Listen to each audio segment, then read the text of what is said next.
What time is it? 7 o'clock on the West Coast. It's 10 a.m. on the East Coast. It's 3 p.m. in London, 11 p.m. in Kyoto, Japan. And in Malaysia, it's 1977. I'm Jay Sheldon, and I'm not wearing pants. Welcome, welcome, welcome. We started way early tonight, very early tonight. And the reason behind that has to do with our rumble.com live stream where we were supposed to be tonight. In fact, we might even be live on Rumble. I have no freaking idea. After finally getting a call back from RHB Bank, settling all of our financial issues, it still didn't work, by the way, but we found other means and methods.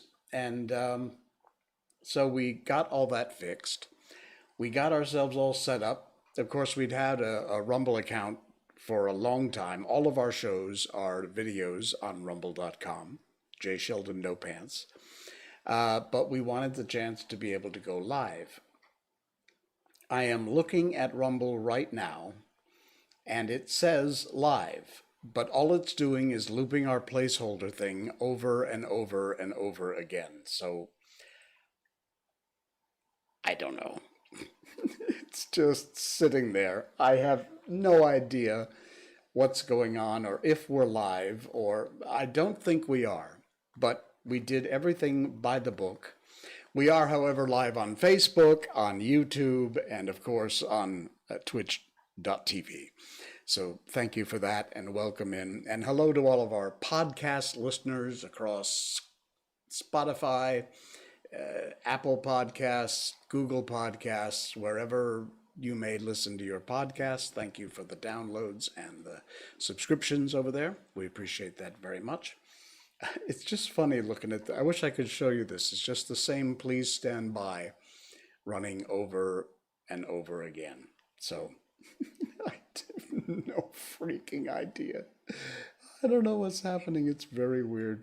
I'm just not going to obsess over it. We're just going to push on and push ahead and know that we're here on Facebook and YouTube and Twitch, and it will be a video that I'll again wind up having to upload to rumble.com, Jay Sheldon No Pants. Give us a subscribe over there if you wouldn't mind, please. It's very helpful if you do that. All right. So, welcome. And it's a scorcher. It has been unbelievably hot for the last 2 days. Today in particular was just a killer. It was unbelievable, but we got through it somehow. And now at night it's breezy. It feels like it might rain. I certainly hope so, because then, of course, if it rains, we'll get some well overdue relief from the heat. But it is absolutely, I'm sweating like a farm animal in here. So bear with me. It's Saturday night, yay. And I hope your Saturday night is more eventful than having to sit there and watch some old geezer, some old boomer live stream. But that's what we're here for, to keep you entertained, share with you some of the stuff that we find on the internet that I find interesting. Some sad, some poignant, some funny. Tonight, a sad memorial, but we're not going to really look at it that way. And a little tin hat business, and some stupidity from censorship people. And, we'll get to it. We will get to it. Right now, it's time to get to the most important thing of the night. Miko Update. Miko Update. Yay. Miko went to the doctor today. She's doing well. She is now 10.85 kilos. For a female Shiba Inu, that's pretty big. That's heavy. She's not fat. She's solid as a rock, but she's not fat. And we went to that doctor today because she's got something in her paw in between her toes. It's all red, and she was favoring it this morning when we woke up. And so we thought, okay, she's really, she's limping a little bit. Not horrible. She was still running around chasing the cats and things and the scrats, but enough that it looked quite red. So we wanted to better be safe than sorry. We took her, he looked at it. There is indeed some sort of an infection, so she's on antibiotics, and I've got this pink liquid I have to put on a cotton swab and then put on her paw. She whines a little bit, but honestly, she's really pretty good about it. So she is recovering. It's going to take about a week, hopefully, for the antibiotics to do their business. And yeah, so she did go for a short walk tonight, and she's doing well. And she sends her regards to all of you. Thank you. We got some cool emails last week, or I should say Wednesday, after Wednesday, on her last appearance here on the show. Zane, hello there. Welcome in. Good to have you along for the ride. Hello, Zane. Nice to have you here. We haven't seen you in a while. Zane Hashim has popped in here, a dear old friend from a long time ago in a galaxy far, far away. Yeah. All right. So we did the Miko update, and she's resting downstairs, probably licking her paw. So she's all right. Today is the 11th of September, and 9/11 is obviously a very solemn day in the United States of America. It is the anniversary, the 20th anniversary of the Twin Towers in New York City exploding, falling to the ground. Let me just recommend that you go to YouTube and watch a film called Loose Change. It's dated. It was out, I don't know, maybe 10 years ago? But it will probably tell you about everything you need to know about 9/11. It is very interesting. It will hopefully open your eyes. Sadly, this is the day that George W. Bush, Dick Cheney, Donald Rumsfeld turned America on its ear. And that's too bad. My story of everybody's got their own 9/11 story. Just like when Kennedy was shot, everybody knows exactly what they were doing. I was about 6 or 7 years old, but I do remember that. I remember watching the coverage with Walter Cronkite on CBS on our old tube television. But yeah, the day September 11th, Brian Loke updated us by being attacked by terrorists. Yeah. I actually that day had the day off. I was working for the Monroe County Sheriff's Department. I was a detective in the Internal Affairs Department, and I was sleeping. It was about 8:30, 8:45, almost 9, and my lieutenant, the head of the department, Cindy Perry, and my lieutenant called me, woke me up, and said, stay home and watch the television. And I said, what's going on? She's like, you don't know? And I was like, no, it's my day off. I just woke up. And she goes, well, turn the television on and then call me back. So I did that.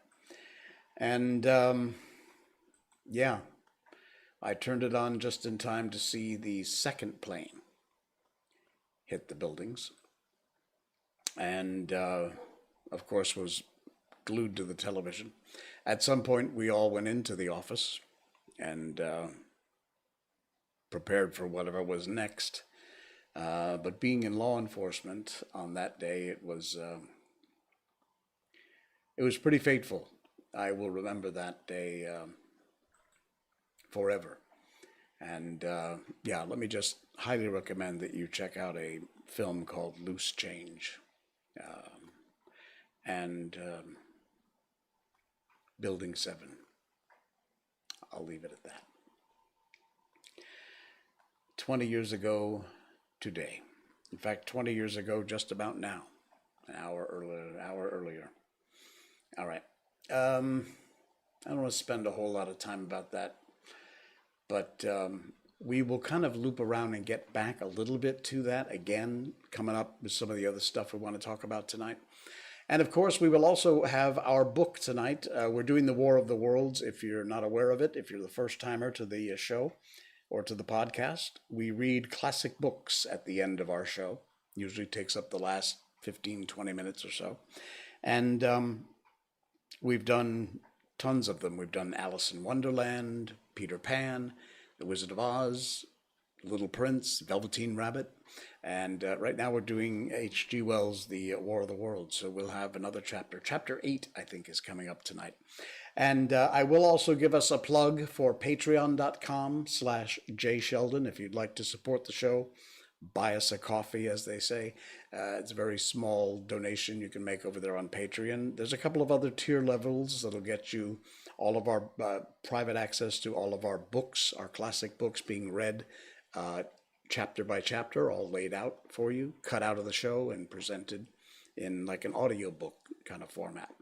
And some voiceover work and stuff like that, because among the many jobs that I do, being a professional voiceover artist is another one of them. And including most recently a game called No Straight Roads, in which I've made a lot of friends from that. And thank you for that, those friendships. Appreciate it. And lots of TV commercials and corporate videos, things like that. And there was a time, I don't know if it still applies, but there was a time when, believe it or not, you could not show armpits in TV commercials here in Malaysia.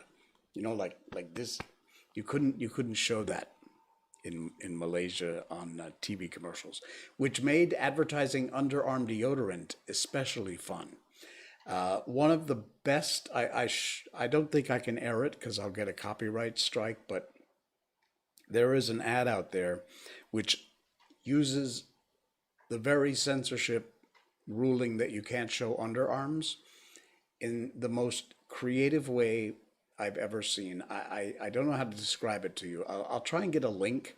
I'll post that in the show notes, but it is brilliant. Anyway, so the morons who run the censorship board have now decided that you cannot show underwear on home shopping shows. Now, by way of background, television for all intents is virtually dead. Who watches free-to-air television anymore? Virtually no one. Everybody gets their entertainment here online. But the TV stations have to do something to make money. They've got huge overheads. And so one of the ways they've found is by doing what used to be laughable television, like the Home Shopping Network. Does that even still exist? I remember that back in the 80s when that was popular. But a lot of their programming now on free-to-air television has, and profitable programming, I assume, has been to create these shopping channels. It's just like shopping online, except you're watching it on television and you're buying it, I assume, through your phone. I don't know. I don't watch it. I don't buy stuff there. But apparently they sell underwear. You know, men's underwear, women's panties, bras, undergarments. And now they have ordered local TV stations not to display underwear on home shopping shows. So here you go, in case, you know, if this offends you, you might want to avert your eyes now. If you have any young kids in the room, maybe have them leave. There's a bra on my stream. They've issued letters to instruct 2 local broadcasters to stop displaying male and female undergarments on their home shopping networks. They found the display of inner wear during the shows are indecent and offensive. And no, they were not worn by models. They basically looked like this. This story, by the way, from says.com. If you want to read the whole story, you can. I'm not going to waste a whole lot of time on it because it's stupid. But there you go. You know me and free speech. And this just sticks under my craw like there's no tomorrow. So I guess the underwear would, by the way, I have approached several underwear companies because, the show is called I'm Not Wearing Pants. So my thinking was, what better way to advertise your underwear, probably men's underwear, than on a show called I'm Not Wearing Pants? So I've approached several underwear manufacturers and distributors, and we're in talks still. One very famous one from Australia, and a couple of local brands. But because of that, the algorithms, they will pick up on anything you do. Even if you're thinking of something, somehow they'll know it. So now I get underwear ads all over my Facebook newsfeed and my junk spam mail. I get inundated by ads for underwear, which is fine. It gives me new resources to approach for advertising on the show. But it just reminded me that all of these, some of these underwear ads, they're right on the edge of going a little bit too far. And my too far is pretty broad, but yeah. Oh man. All right, switching gears a little bit here. I found this and I thought it was interesting. I'm not going to give you the whole story. I'm just going to give some highlights. But this was from inreallife.my. It's a Malaysian site. So if you want to check out the whole article, there's a bunch of pictures. It's very cool. And it's www.inreallife.my. And this article popped up and I thought, how cool is this? Have you ever thought about this? Imagine people who do this for a living. The headline is, I'm a commercial diver earning 5 figures in Malaysia. And here's what working under the sea is like. Check it out. This is basically the capsule this guy lives in, I guess, under the sea at pressure, at depth. And here's one of the good reasons why you might want to be careful. Actually, you can't exactly see it because it's hidden behind my, it's hidden. Can I move this? Maybe not. Here we go. You still can't see it. Wait, let me do a little live online editing and then pull that over. There you go. You see that? Yeah. That's one of the reasons why you might want to be careful. Imagine that was your work environment. This is insane. It's crazy. All right, hang on. I'm going to get it back over here. So work with me for a minute here. How I kickstarted my career underwater. Check that out. This is the space this guy lives in. This looks like maybe the hatch coming out of the dive bell or whatever this thing is that they live in. There's the hatch behind him. There's the hole, I assume, that you go out through. This is insane. See, this guy started commercial diving. What's his name, by the way? I got to give the guy credit. It doesn't say. All right, it'll come up. That's commercial diving in 2008. You have to get a license. There are 3 steps. You get your PADI open water certificate, basically a scuba diving license. It's around 800 ringgit to 1,000.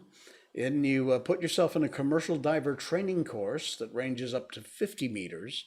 And finally is save up enough money and experiences and then do a saturation dive up to 300 meters. How cool is that?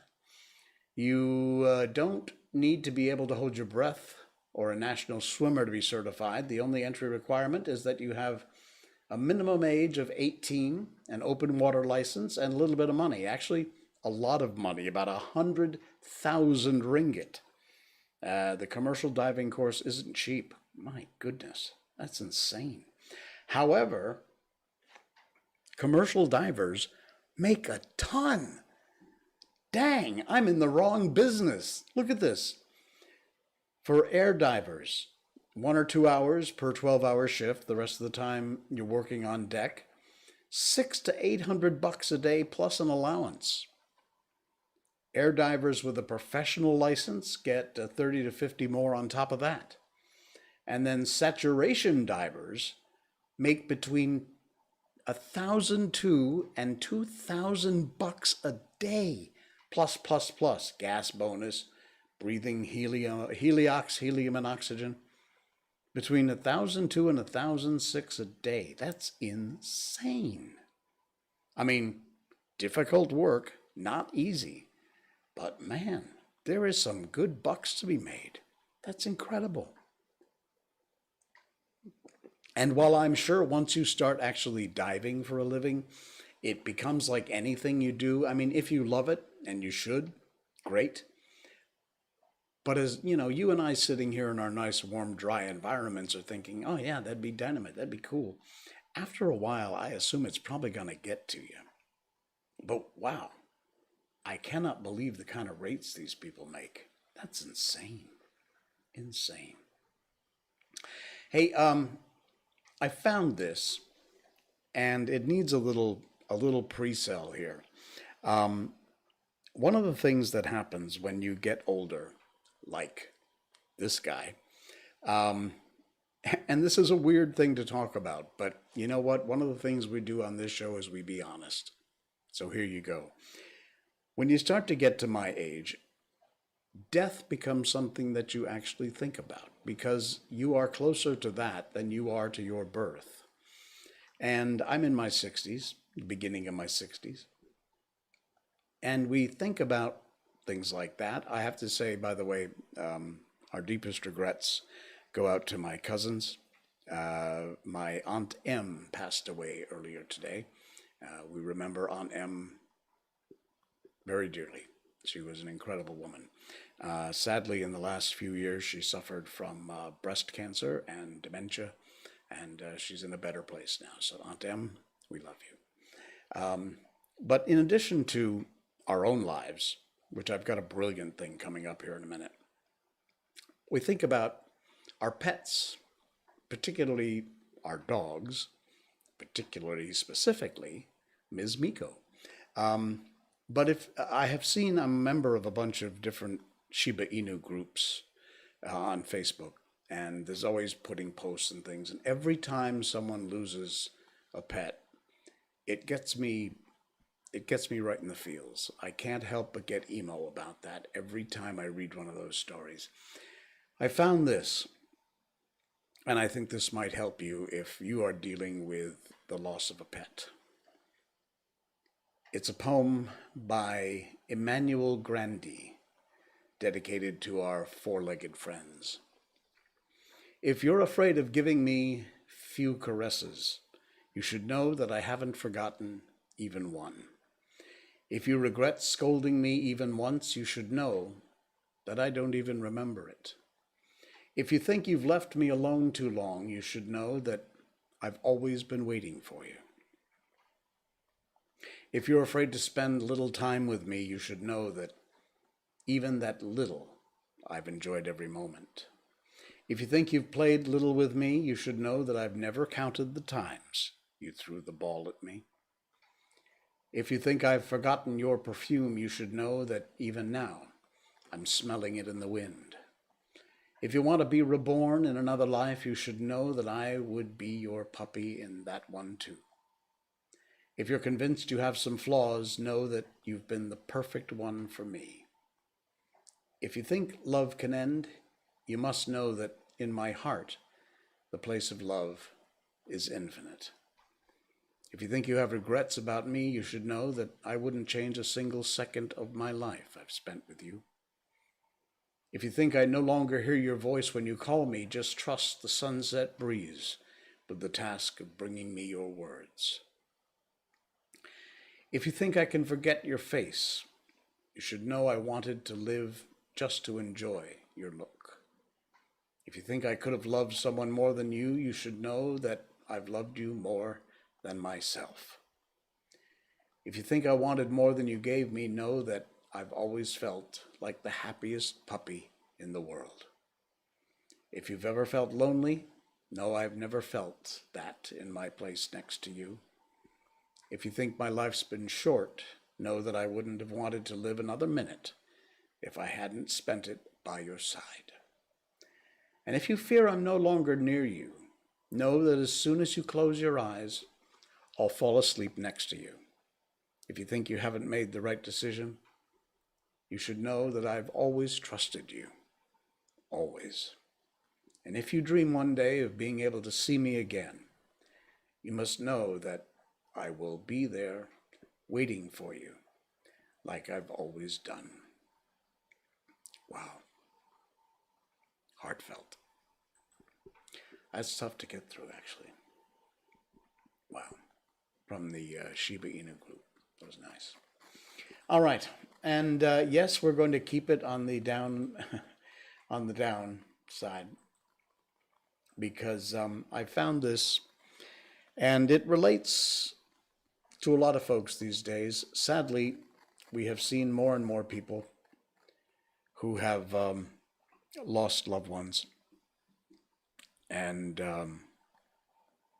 whether it's from a virus or whatever the cause, but we're never really prepared, I think, to deal with that when it happens, but we should be.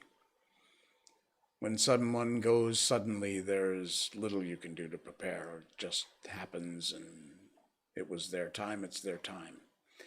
But when it's an expected death, when you know that time is coming, some advice here from a group called Love. It's just simply called Love. And they posted this a couple days ago, and it is brilliant. And it really, it talks about something that nobody wants to talk about. You don't want to deal with it, but you have to, because it happens. And so I thought I would share this really brilliant piece of advice with you tonight on the passing of a loved one. When someone dies, the first thing to do is nothing. Don't run out and call the nurse. Don't pick up the phone. Take a deep breath and be present to the magnitude of the moment. There's a grace to being at the bedside of someone you love as they make their transition out of this world. At the moment they take their last breath, there's an incredible sacredness in the space. The veil between the two worlds opens. We're so unprepared, untrained in how to deal with death that sometimes a kind of panic response kicks in. They're dead. We knew that they were going to die, so their being dead is not a surprise. It's not a problem to be solved. It's very sad, but it's not cause to panic. If anything, their death is cause to take a deep breath, to stop, and be really present to what's happening. If you're at home, maybe put on the kettle, make a cup of tea. Sit at the bedside and just be present to the experience in the room. What's happening for you? What might be happening for them? What other presences are there that might be supporting them on their way? Tune into all the beauty, all the magic of that moment. Pausing gives your soul a chance to adjust, because no matter how prepared we are, a death is still a shock. If we kick right into the do mode, call 911, call the hospice, we never get a chance to absorb the enormity of the event. Give yourself 5 minutes, 10 minutes, or 15 to just be. You'll never get that time back again if you don't take it now. After that, do the smallest thing you can. Call the one person who needs to be called. Engage whatever systems need to be engaged, but engage them at the most minimal levels. Move really, really, really slowly. Because this is a period where it's easy for body and soul to get separated. Our bodies can gallop forward, but sometimes our souls haven't caught up. If you have an opportunity to just simply be quiet and be present, take it. Accept, acclimatize, and adjust to whatever's happening. Then, as the train starts rolling and all the things that happen after a death kick in, you'll be prepared. You won't get a chance to catch your breath later on, so you need to do it right now. Be present in the moments after death. It's an incredible gift to yourself. It's a gift to the people you're with, and it's a gift to the person who has just passed. They're just a hair's breadth away. They're just starting their new journey into the world without a body. If you keep a calm space around their body and in the room, they're launched in a more beautiful way, which is a service to both sides of the veil. Take the time, be in the moment, and then move forward. Wow. Just some, I know it's heavy, but it needs to be talked about. And a lot of times, sadly, we don't talk about it. But indeed, those are the sort of things that we do have to talk about. Okay, let's change gears completely. Oh my. Yeah, that was heavy. I knew it was going to be, but I thought, you know what? It needs to be said. So, all right, we're going to get on to our book here. And before we do that, let me just pop up our little, there we go. It's H.G. Wells' The War of the Worlds, and we've been reading a chapter each show. We're up to chapter 8 right now, and it's been interesting to say the least. The Martians are here and have already set fire to half the town. This is chapter 8, and it's called Friday Night. The most extraordinary thing came to my mind. Of all the strange and wonderful things that happened upon that Friday was the dovetailing of the commonplace habits of our social order with the first beginnings of the series of events that was to topple that social order headlong. If on Friday night you'd taken a pair of compasses and drawn a circle with a radius of 5 miles round the walking sandpits, I doubt you would have had one human being outside it, unless it were some relation of Stent or one of the 3 or 4 cyclists of London people lying dead in the common, whose emotions or habits were at all affected by the newcomers. Many people had heard of the cylinder, of course, and talked about it at their leisure, but it certainly did not make the sensation that an ultimatum to Germany would have done. In London, that night poor Henderson's telegram describing the gradual unscrewing of the shot was judged to be a canard, and his evening paper, after wiring for authentication from him and receiving no reply, the man was killed, decided not to print a special edition. Even within the 5-mile circle, the great majority of people were inert.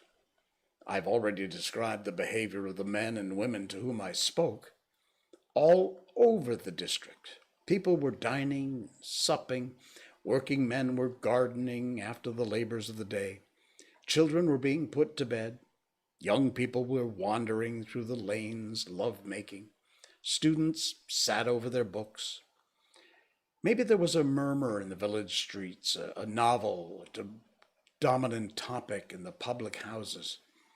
And here and there was a messenger or even an eyewitness of the latter occurrences, caused a whirl of excitement, a shouting, and a running to and fro.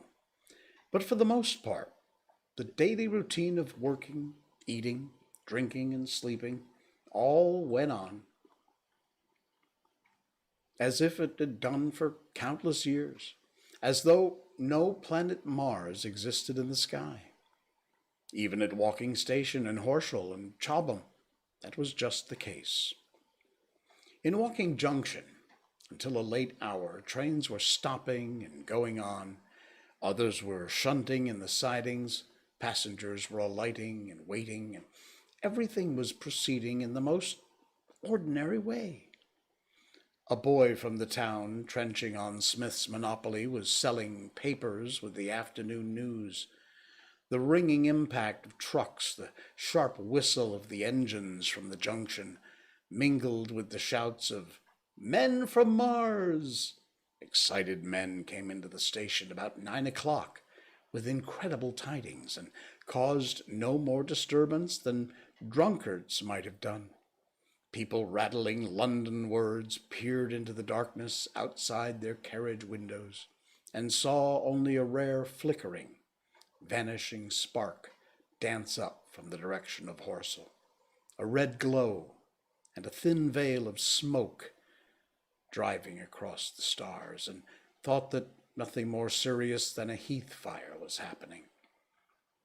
It was only round the edge of the common that any disturbance was perceptible. There were a half-dozen villas burning on the Walking border. There were lights in all the houses on the common side of the three villages, and the people there kept quiet until dawn.